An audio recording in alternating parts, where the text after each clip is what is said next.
అయితే కవిత వ్యాఖ్యలకు తీన్మార్ మల్లన్న మరోసారి కౌంటర్ ఇచ్చారు. తమ మీదే ఫిర్యాదు చేయడమేంటని ప్రశ్నించారు. బీసీల మీద దాడి చేయమని కవితనే ప్రోత్సహించారని ఆరోపించారు. రేపటి నుంచి బీసీల తడాకా చూపిస్తామని హెచ్చరించారు. ఆయన ఎందుకు నా గురించి మాట్లాడాలి? First point. సెకండ్ పాయింట్, ముఖ్యమంత్రి గారు మాత్రం చూసి చూడనట్టుగా ఈ వ్యవహారంలో ఊరుకుంటే తెలంగాణ ఆడబిడ్డలందరం కూడా ఇది మాకు అవమానంగానే భావిస్తాం. కానీ నేను ఇంకా బలంగా సమస్యల మీద కొట్లాడుతూనే ఉంటా.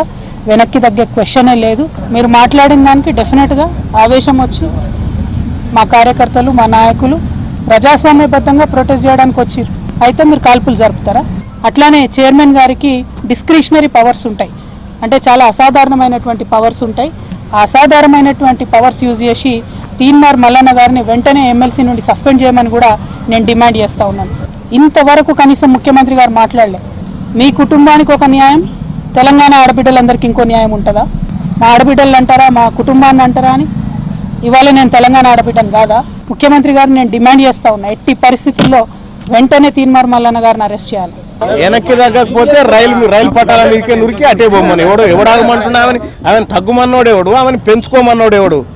నువ్వు బీసీల మీద హత్యాయత్నాలు చేయించేటువంటి కార్యక్రమం ఏదైతే ఉందో దాన్ని ఖచ్చితంగా నువ్వు వెనక్కి తగ్గకూడదు కూడా. ఎందుకంటే మేము తగ్గడానికి సిద్ధంగా లేం కాబట్టి. సామరస్యంగా మాట్లాడేటోడు అద్దాలు బలగొట్టి ఫర్నిచర్ ధ్వంసం చేసి లోపలికి వస్తాడండి. తీన్మార్ మల్లన్ననో లేకపోతే తెలంగాణ సమాజమో తలుచుకుంటే తుక్కు అయిపోతుంది కవిత ఆఫీసు. కానీ మా పద్ధతి, మా విధానం అది కాదు. సామాన్యమైన ప్రజల మీద దాడులు చేసినటువంటి సంస్కృతి ఏదైతే ఉందో కల్వకుంట్ల కవిత గారిది, ఆ కవిత గారి కథని, ఆ కార్ఖానాన్ని అంతా ప్రజాక్షేత్రంలో ఇక్కడ మర్డర్లు చేయమని చెప్తారా? ఇక్కడ మర్డర్లు చేయొచ్చు. తోటి శాసన మండలి సభ్యుని మర్డర్ చేయమని మా శాసన మండలి చైర్మన్ గారు పర్మిషన్ ఇస్తే వచ్చింది. ఆయనకి మర్డర్ కవిత గారు చేపిస్తున్నారని చెప్పి ఒప్పుకుంటుందా ఆమె? ఆ మాటలకు ఇప్పుడు తీన్మార్ మల్లన్న పైన జరిగినటువంటి దాడి పైన సీఎం గారు స్పందించాలి. మరి ఎవరిని అడిగి వచ్చినావమ్మా నువ్వు ఇడికి దాడి చేయించడానికి మారణ ఆయుధాలు పంపి?